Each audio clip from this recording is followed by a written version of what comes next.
All right, we're here with Steve Cram. It's a pleasure to meet you, Steve.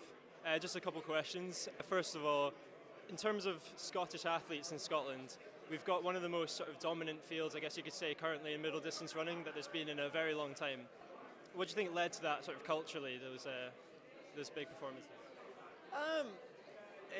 Well, I've been coming up here. My son came to school at Fetty's in Edinburgh. Yeah, a good few years ago now. Sort of 15, 16 years ago, or more now. But so I sort of saw then the beginnings of. I got to meet Jake. Jake was in the same school as Marcus, Jake Whiteman, his brother. Beth Potter was running. A little bit after that, saw Josh Kerr was in a younger age group. Other guy Learmont as well. So I was coming up here and watching a lot of. They just all seemed to pop up at the same time-ish, and helped inspire. Then, obviously, with Laura Muir, Laura was a big rival of Laura Waitman, who I coached, and so I've got to know Laura really well over the years. I don't think there's any one thing. It's a bit like saying, we used to get asked the question back in the 70s, 80s, what's Great Britain doing to have Coe, Vet, Cram, Peter Elliott? There wasn't a system, but what happens is if one or two people start doing really well, it inspires others, and it gives people a bit of a kind of belief that they can do it as well, if you know what I mean. So I think it's great that Scottish athletes have been well to the fore, particularly in our endurance events. And long may it continue. Definitely. You mentioned the likes of Seb Coe, Steve Ovett, yourself as well, Steve Cram, a lot of very big names at the time. And you sort of see that being mirrored just now with the likes of the Whitemans and the Kerrs, and also leading on from that. You're looking at everyone in their prime, a bit of a theoretical question. In a championship final, where would you rank everyone on that list? Oh, that's a hard one. I'll put that one to the side for the time being. Yeah, I mean, look, it's incredible. With Jake, has always been such a good racer, and then pinnacle for him winning the Worlds, and sadly got injured. Not able to build on that. Josh had won the Olympic medal the year before, and then he came back and won the Worlds last year. And you add in the likes of Neil Gooley, George Mills now is running incredibly well. Yeah, just to get in the British team, a bit like it was in our days. If to get in the British team, you've got to be proper world class. So it means that whoever pulls on a British vest has a chance of a medal in the 15, and you look at the women in the 8, Keely and Gemma and Laura in the 15. And so I think that's a really good thing. We drive the standard up high enough so that we know we're going into major championships with a good chance of a medal. Your question about who would win, I don't know.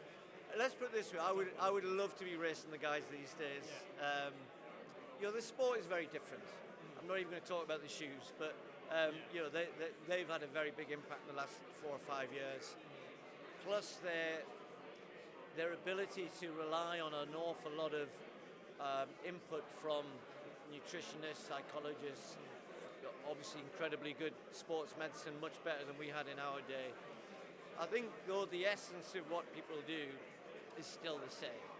So that's why I would have loved to race Jake and Josh. I think they're great athletes, and I loved testing myself against the best. And Inga Britson would have been a dream to run against. But sadly you can't do that. But I hope the guys can continue doing as well as they have been. Definitely, and obviously mentioning the amount of really high quality athletes we have from a relatively small nation compared to the likes of America, Africa. What do you think we can do to help support and discover even a lot of the new athletes at a younger level? Well, it would be a long answer to your question really, but I think in essence we've got to keep making our sport accessible at the entry level. We've got to help clubs a bit more. It's harder these days to get young people interested. Having said that, running is incredibly popular. So we've got to kind of tap into that running culture that's around all over the place now. I think 6.5 million people in the country run regularly. So we've got to make sure when young people start that we watch out for the ones who've got a bit of ability or also want to work hard, and then make sure we've got the right pathways for them through clubs, the right competition structures, to get to the top. And the great thing is, if you want to be the world's best 1500 metre runner, we know you can do it from Great Britain. Yeah. Men or women, doesn't matter, because we've had plenty who've done it. So it's not like we're trying to reinvent the wheel.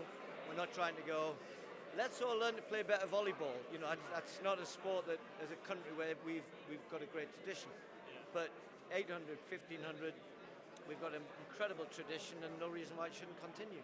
Definitely, and one thing I've certainly noticed, especially over the past few years, being replicated again, is the amount of belief that a lot of athletes have. You've seen it in the likes of yourself as well back in the day. That's been like something that's really stuck out to me that maybe people who are not involved in the sport can't particularly see. So where do you feel like personally that belief from you came from to reach those like highest heights and collect all those medals that you did? And do you think there's any other ways that we'd be able to show that to the general public? I think a lot of that has to come from the individual. You know, there are a lot of people who have ability, a lot of people who have talent. There's very few who then want to really work hard. Yeah. And then beyond that is the belief thing. You've really, and I don't know where I really got it from. I know I was very competitive when I was a kid.